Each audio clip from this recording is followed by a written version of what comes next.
Friends, कोई भी चीज़ तब तक बेकार नहीं होती है जब तक उसे हम खुद से बेकार ना समझ लें। इसी तरह से ये पुराने टूथब्रशेस हैं जिन्हें हम कुछ टाइम तक तो यूज़ करते हैं, उसके बाद इन्हें हम बेकार समझकर फेंक देते हैं। इन बेकार और पुराने टूथब्रशेस से आज हम ऐसे ज़बरदस्त टूल्स बनाकर तैयार करेंगे जिन्हें अगर हम मार्केट से ख़रीदते हैं तो वो हमें काफ़ी महंगे मिलते हैं, लेकिन इन ब्रशेस से वही सेम टूल्स आज हम फ्री में बना लेंगे, जिनके इस्तेमाल से आपके घंटों के काम मिनटों में हो जाएंगे। तो वीडियो बहुत ही इंटरेस्टिंग और यूज़फुल होने वाली है, इसलिए आपने वीडियो को कंप्लीट वॉच करना है। अस्सलाम वालेकुम friends, welcome to my channel tips and tricks with Hina. हमारा पहला टूल बनाने के लिए यहाँ पर मैंने एक पुराना टूथब्रश लिया है और इसको ऊपर से कट कर लेंगे। छुरी से बहुत ही आराम से ये कट हो जाएगा। उसके बाद इसका जो हैंडल है उसको हम आग पर गर्म करेंगे और इनके दोनों पार्ट को इस तरह से आपने स्टिक करना है। ये बहुत ही ज़बरदस्त सा हमारा एक टूल बनकर तैयार हो चुका है। इसको हम कहाँ यूज़ करेंगे? हम सभी के घर में किसी न किसी तरह की पेंटिंग्स या कुरानी इबारात ज़रूर लगी हुई होती हैं, या डेकोरेशन पीस होते हैं जो एम्बोज होते हैं, उभरे हुए होते हैं। इस तरह की जो चीज़ें होती हैं ना, उसके अंदर काफ़ी ज़्यादा डस्ट एक्यूमुलेट हो जाती है, मकड़ियाँ अपने घर बना लेती हैं। तो इनको क्लीन करने के लिए ये टूल बहुत ज़्यादा आपके लिए यूज़फुल रहेगा, बहुत ज़्यादा काम आएगा और बहुत ही अच्छे से इसके अंदर से क्लीनिंग हो जाएगी। ख़ास तौर से इस तरह की चीज़ें जो उभरी हुई होती हैं, इनको हम कपड़े से साफ भी नहीं कर सकते क्योंकि ये फिर ख़राब हो जाते हैं। तो इनको क्लीन करने के लिए ब्रश बहुत ज़्यादा बेस्ट रहेगा। और इस ब्रश को हम यूज़ कर सकते हैं हमारे लैपटॉप को क्लीन करने के लिए, यूज़ कर सकते हैं मोबाइल को क्लीन करने के लिए, उसका स्पीकर को, उसके बटन्स को क्लीन करने के लिए भी आप यूज़ कर सकते हैं।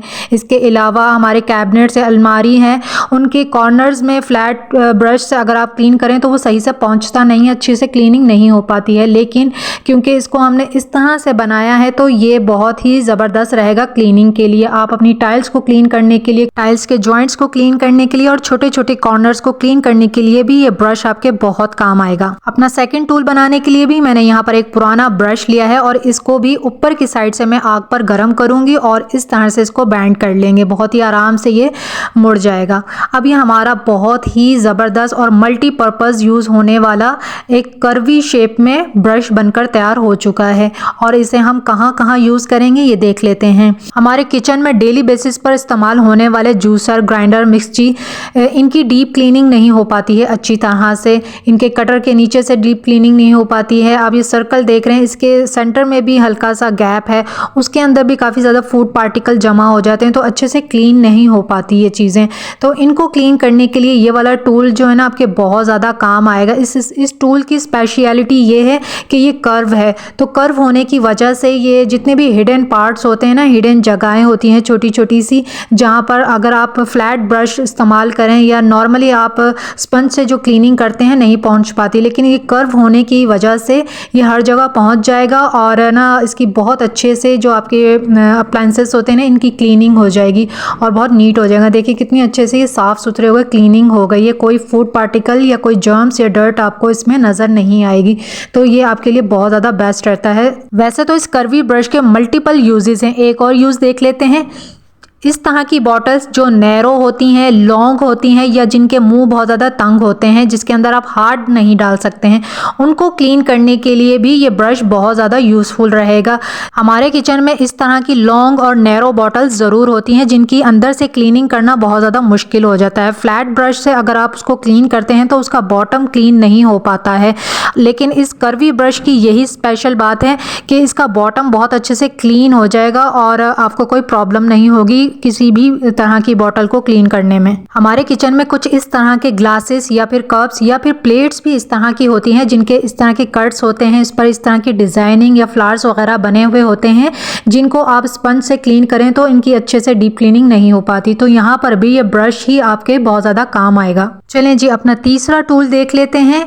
एक और ब्रश ले लिया है मैंने और इसको भी मैं आग पर गर्म कर लूँगी और आप देखेंगे कि बहुत ही आसानी से ये भी बैंड हो जाएगा। तो इसको भी हमने नीचे से मोड़ लेना है। इस तरह से टेबल पे जब आप रख के मोड़ेंगे, आपने थोड़ा सा इसको ठंडा होने तक मोड़ के ही रखना है और आप देखेंगे कि थोड़ी देर में ये इस तरह की शेप ले लेगा। तो ये भी हमारा मल्टीपल यूजेस वाला एक बहुत ही ज़बरदस्त सा टूल बनकर तैयार हो गया है। इसको हम कहाँ कहाँ यूज़ कर सकते हैं, चलें ये भी देख लेते हैं। इस ब्रश को हम यूज़ कर सकते हैं गेट के इस वाले हिस्से को क्लीन करने के लिए या विंडो को क्लीन करने के लिए। यहाँ पर काफ़ी ज़्यादा डस्ट जमा हो जाती है और हमारी नज़र नहीं पहुँच पाती और हम अच्छे से इसको क्लीन नहीं कर पाते हैं। तो यहाँ से भी आराम से इस टूल की मदद से डस्टिंग हो जाएगी।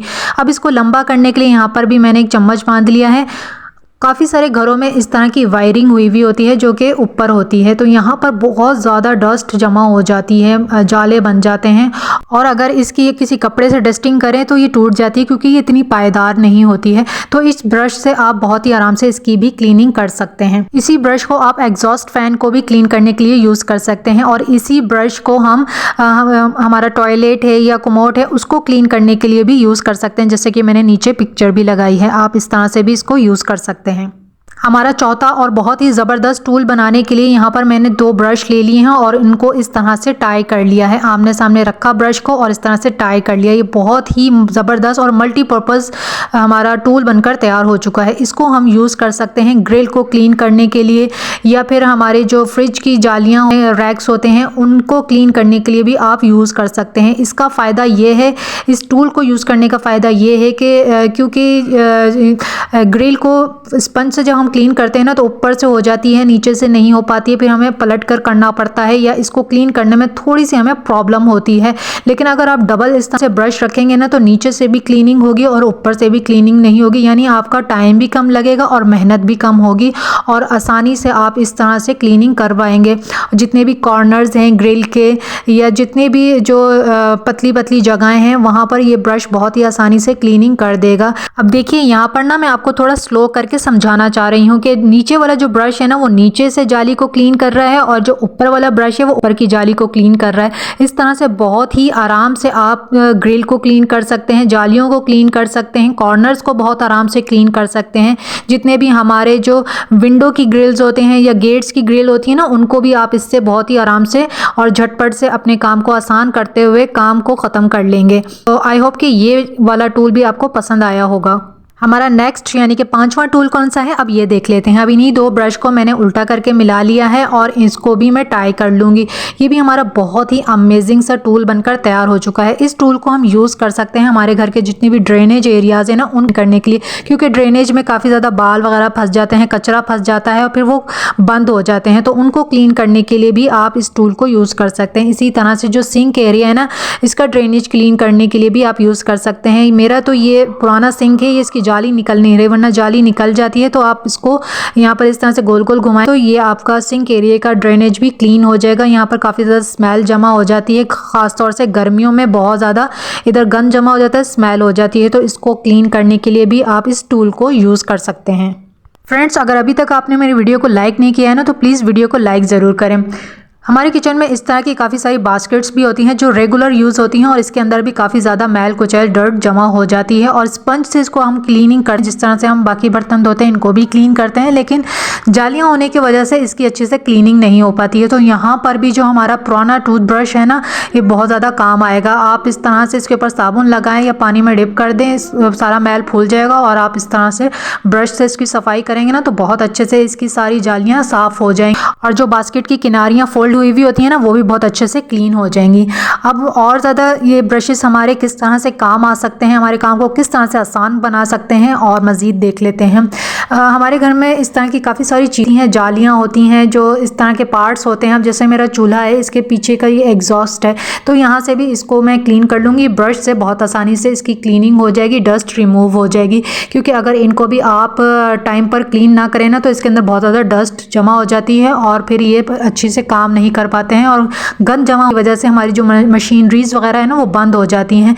हमारे स्पीकर्स होते हैं, इस तरह के म्यूज़िक प्लेयर होते हैं, इनके भी स्पीकर्स के अंदर काफ़ी ज़्यादा मैल जमा हो जाता है, डस्ट जमा हो जाती है और फिर हमें इसका जो म्यूज़िक प्लेयर है ना उसकी फिर आवाज़ सही से नहीं आती, वॉल्यूम ठीक से नहीं आ पाता।